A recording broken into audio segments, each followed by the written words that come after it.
I love Dwarf Fortress Steam Edition, really the only edition I've ever played. I've spent up to this point just over 40 hours trying not to get my dwarves completely butchered in the wilds of the many generated worlds I have created.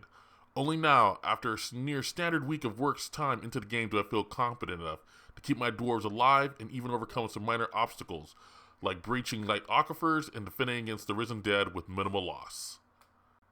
So I was feeling strong, maybe even overconfident. Remind yourself that overconfidence is a slow and insidious killer. I decided on my first mega project, reroute a pond to create a functional well for my dwarves. I found a good point to start, dug my tunnel, but didn't breach the pond. No, I had a plan. I built a floodgate, mined out a separate chamber below my farming floor, and made sure the initial shaft would dump into this chamber. Brilliant in my masterful engineering. Now came time to execute. I placed the door and floodgate down on lower level where the cistern would hold the water. Easy peasy. I dropped down a lever to control access to the water areas, and when satisfied I had a dwarf go up top and dig a channel to complete the grand project. Everything was smooth until a dwarf dropped into the cistern.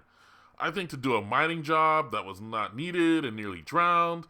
I got them out and then sealed the cistern. And damn, it felt good to see the well was operational. The chamber filled up and everything worked perfectly.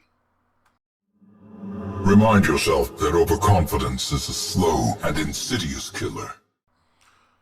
Project complete. I sat back with smug satisfaction at my grand project. So I moved on to the next task. I queued up a bunch of trees to rub in the face of those smug tree-hugging elves. Well, it turns out some of the trees were near the now-tapped pond, and the ground was unstable. And so we had a collapse, which broke my immaculately designed cistern. Okay, minor issue. I repaired it, then had another collapse, but could not see any immediate effects, so just brushed it off. Then my woodcutter died? Whoops! Okay, that might have been my fault, but that's not... Wait.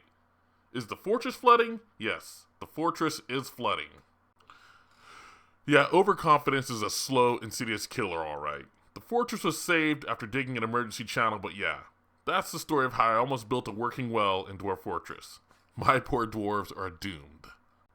But that's why I love this game so much. It's so complex. There are so many moving parts.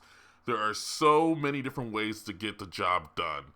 There are probably like a dozen different ways I could have tried to do this grand project. Many of them much better than the way I did it, because it actually would have worked. But the best part is that I didn't even think about the fact that the ground would be unstable. I had no idea the game would account for that. But it did.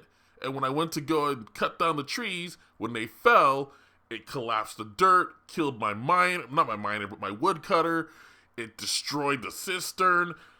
Like when I looked at my fortress, water pushed everything all around. I mean, it was accounting for everything. It was just so crazy. And it's these kind of things, this kind of emergent storytelling that really makes Dwarf Fortress one of my favorite games to come out in a long time.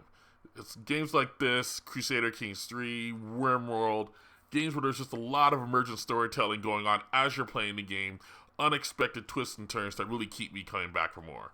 Plus, I just love Dwarf Fortress. It's just a gem of a game. The Steam version just makes it much more accessible than it has ever been. So, yeah. Am I sad that the project didn't work? Yeah. But now I know how not to do it for next time. Alright, see ya.